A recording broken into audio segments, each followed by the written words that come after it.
কৃষকদের কৃষি প্রধান এলাকা এটা মাছমারা, এবং এটা বহু বছর ধরে এখানে কৃষকদের অনেক দাবি দাওয়া আছে। তার মধ্যে একটা প্রধান দাবি এই এলাকায় একটা হিমঘর স্থাপনের, কোল্ড স্টোর স্থাপনের, যাতে কৃষকদের সবজি সতেজ থাকে সেই কোল্ড স্টোরে।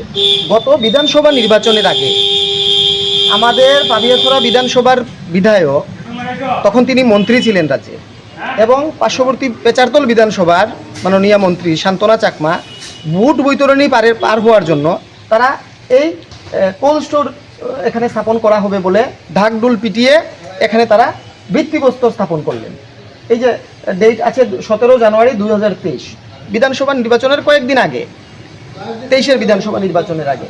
কিন্তু আজকে 2026 চলছে, আরও দুর্গরায় এডিসি নির্বাচন এখন, হ্যাঁ, তারপরে অন্যান্য নির্বাচন চলে আসবে, আবার বিধানসভা ঘনিয়ে আসছে। কিন্তু আজকে পর্যন্ত কৃষকদের এই দাবি মাছমারা এলাকার যে একটি কোল্ড স্টোর স্থাপন হবে, এখানে হিমঘর স্থাপন হবে, সেটা আজকে পর্যন্ত হয়নি। এই ভিত্তিপ্রস্তর স্থাপনই শুধুমাত্র হয়েছে, ফটোশুট হয়েছে, সেলফি নিয়ে তারা এসেছেন, এখানে ফটো তুলেছেন, মানুষকে দেখিয়েছেন, রাজ্যের মানুষকে বিভিন্ন জায়গায় প্রচার করেছেন ওনারা হিমঘর মাছমারাবাসীদের জন্য স্থাপন করে দিয়ে দেবেন। কিন্তু এটা এই এলাকার